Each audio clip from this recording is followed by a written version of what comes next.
So you want to know what's happening in real estate? The best way to do that is to go to our YouTube channel. Go to donandgino.com, go to our YouTube channel, and subscribe so you can get these daily.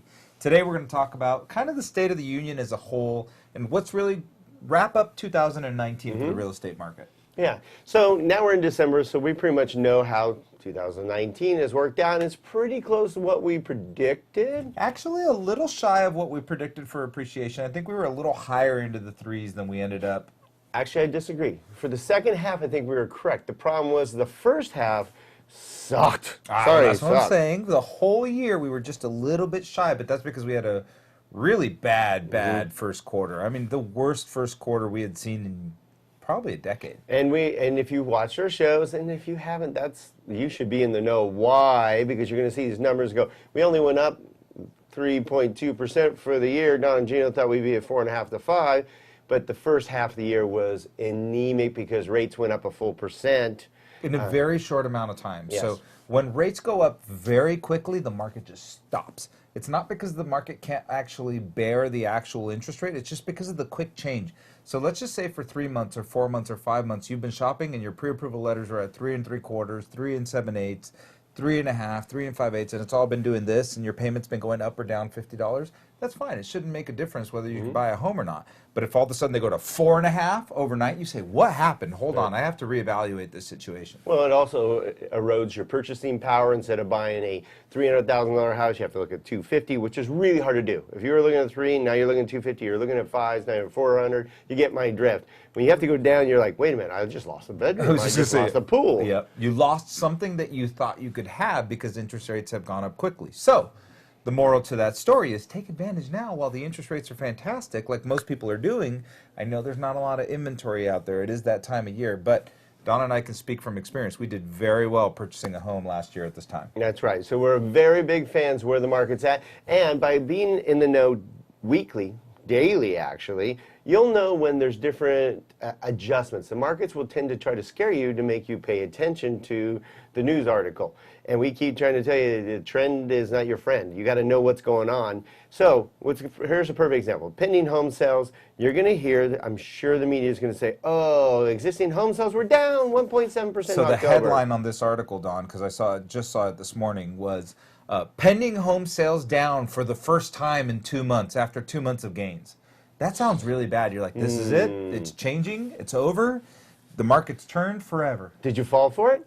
If you weren't paying attention to our show, you might have, so let's go back to the screen. As you can see, we did have some increases. And the only reason July was down is June was a blockbuster month. We just crushed it because rates were finally better. They just dropped. So in July, there was no inventory left. Bottom line, there's no inventory. And as inventory came back on the market, you can see August and September crushed. And September crushed. Guess what? October, cyclical, and again, no inventory. But pending home sales rose 4.4%, basically year over year for pending home sales. So it was, and you can see it's been consistent. But that is a huge number compared to the amount of homes that are on the market. So I would caution you. I don't think next month's numbers are going to look great when it comes to pending home sales because this report was just a little too sweet. I agree. So you expect November and December to continue to go down some. There's no inventory right now. Yeah. I bet, and January will be even worse. Watch. But it's still a great time because prices will continue to go up. So let's go to the next slide here. Voila. Case-Shiller. We love Case-Shiller Home Price Index. So this is what we were talking about, Don. It's annually up 3.2%, even though we expected that annually we were expecting it to be around 3.4 to 4%, I would say. And the only reason, again, it wasn't as high as we thought it was we had such a slow start. So annually, the numbers weren't as high as we thought. So the top of the charts right now has been Phoenix, Charlotte, and Tampa year over year. You see some strong numbers. Even last month was strong Tampa up there.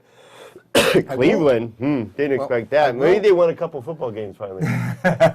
Well, I will also tell you to notice that the east side of the country was actually, and this doesn't break it all out, but the east and other areas that weren't as hot last year. Look at Los Angeles. That's a really interesting one to look at. Yeah, Yeah. of course it only went up 0.5% because it's been going up at blockbuster rates for the last 3 or 4 years. Right. So the areas that had risen very quickly stabilized, and the areas that hadn't risen very quickly caught up.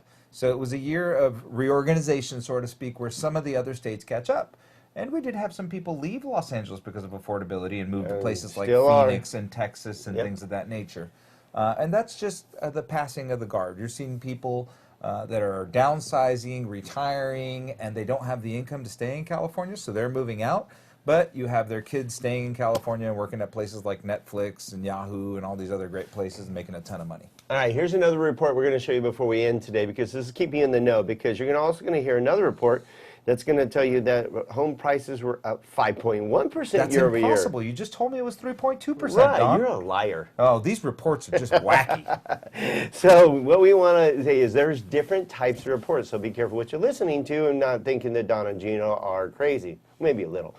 But Maybe a this lot. is basically just measures home price appreciation on single family homes with conforming loan amounts, not jumbo loans and higher loan amounts in different styles. It's basically just conforming loan amounts. So in that price range, which is a lower price range, of course prices have gone up faster because there's not enough inventory in that price range. Okay, I was just going to say, if you look at the West Coast here, where there's not a lot of change in the conforming price limits, there's not that many houses left in the conforming limits at all. Right. The conforming limits last year were 484,000. In Los Angeles, there was maybe one single-family residence. That's Right. some condos and things of that nature. But in a lot of these areas, there was no conforming homes that would even fit into this analysis. Okay, so we hit the number. We let you know what's happening in 2019. We feel that 2020, because where rates we feel are going to remain on the low side, that it's going to be quite the year. And we have somebody that agrees with us when we come back tomorrow. So you better tune in tomorrow. And thank you for tuning in today. Find out more at donandgino.com and make sure you subscribe to our YouTube channel.